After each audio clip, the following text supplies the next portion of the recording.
So we had a massive amount of rain yesterday, and that equates to this amazing heavy fog that we have this morning.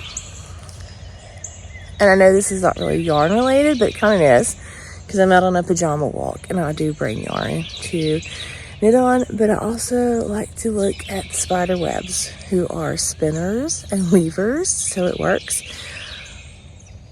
But the webs are always stunning this time of year with all the heavy dew on them.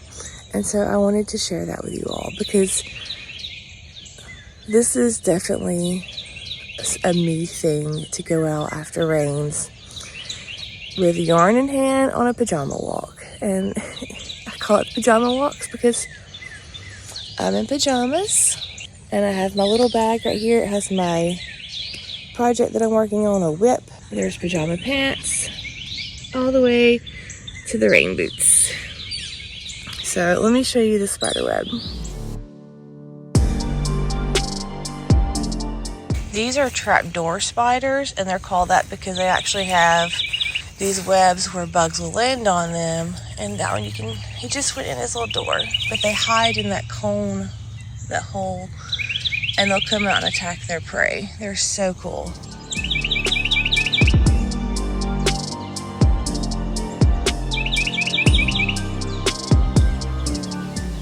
So what I'm working on is a pair of fingerless mitts that I bought out of Area 51. They are a very long-standing whip. These are called the Hearten mitts. It's a Helen Stewart pattern.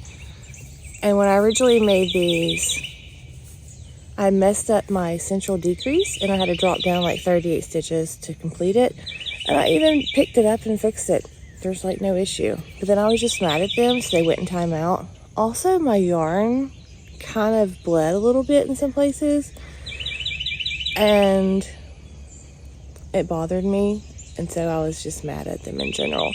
But I want to finish them because I want to have them, and I'll just be okay with it with a little bleed on some of the yarn. But this yarn is Desert Vista Dye Works, and it is Somebody Goes to School. And so I was calling them my back to school with my little heathen, because it's the Hearten pattern fingerless mitts. And I'm doing them on DPNs 2.25s, which is a US 1, I believe. Yes, it is. It's early. Look how pretty with the sun coming up. And it just makes everything glow with the dew on it and sparkle. So my path is being guarded. He is just like, why are you coming this way? And if there's those two, then there's probably the other 20-something out to the right. So we're gonna go in slowly so we don't disturb them, and we'll go down the path to the right and leave them alone for right now.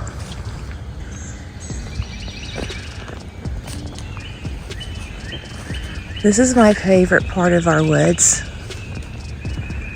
I just think it's so magical and whimsy. And I feel very blessed to be able to live here and have access to come out and walk in these woods whenever I want. All this little clover right here is like the deer's favorite thing to eat. And it is growing everywhere in this path, which is kind of how this path came to be, because it's one of the deer's favorite game trails. So they walk, they eat the clover, they poop the clover, new clover goes, and then it's just a repeating of the process.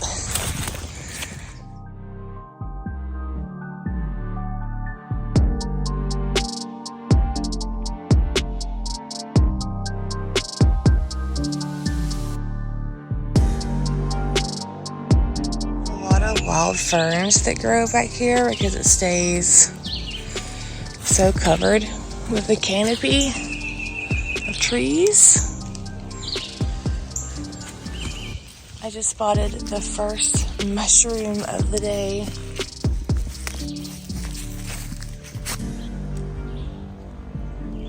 So now we're in the part of the property that I call the Pinewood forest. And that is because the majority of the trees over here are pine trees. Back in the day, my father-in-law owned all that property as well. And there was over 55 to 60 acres of land.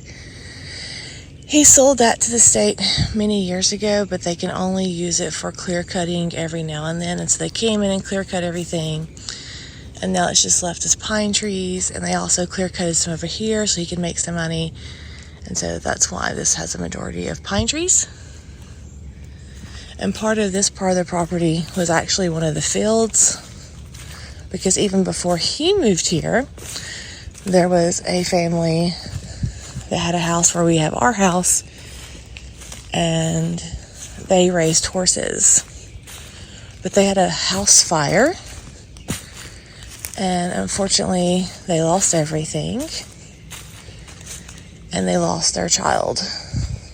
So, very sad situation. But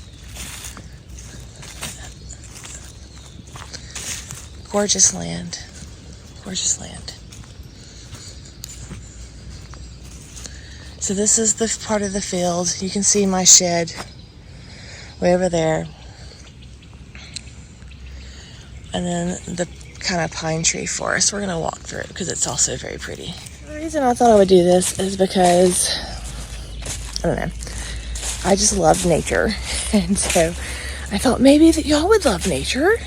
And pajama walks are something that I initiated when my boys were super small. And that is because my father used to do them with me.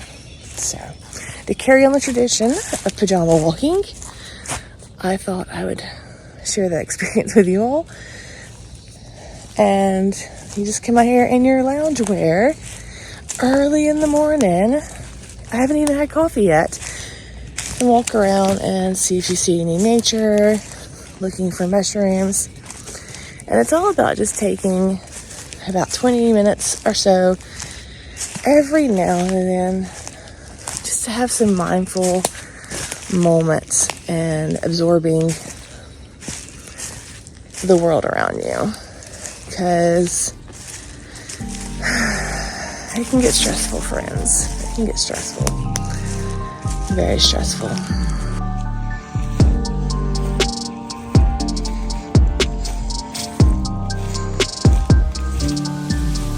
I actually have a Hobie and bagging video that I set and recorded right there.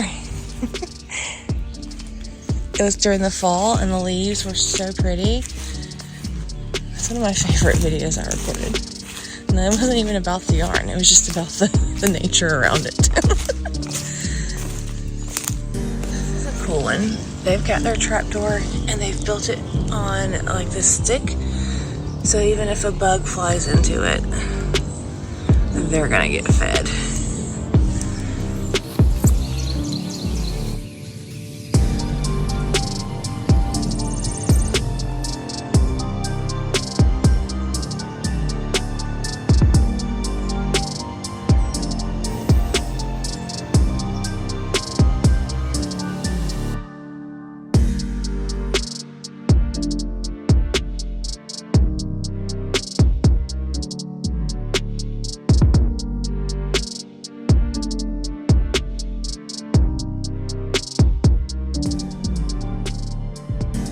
So here we have a lot of blackberry bushes. Our property is covered in them. We also have blueberries, peaches, pears, apples, and grapes that we grow. I'm gonna head back in. I need to get the kids up and I need to make breakfast. I need to drink coffee because I haven't had any coffee yet. I've only had water. But I want to leave you with probably the coolest spider web that I've seen this morning, and I hope you enjoyed this behind the scenes of my little yardy world.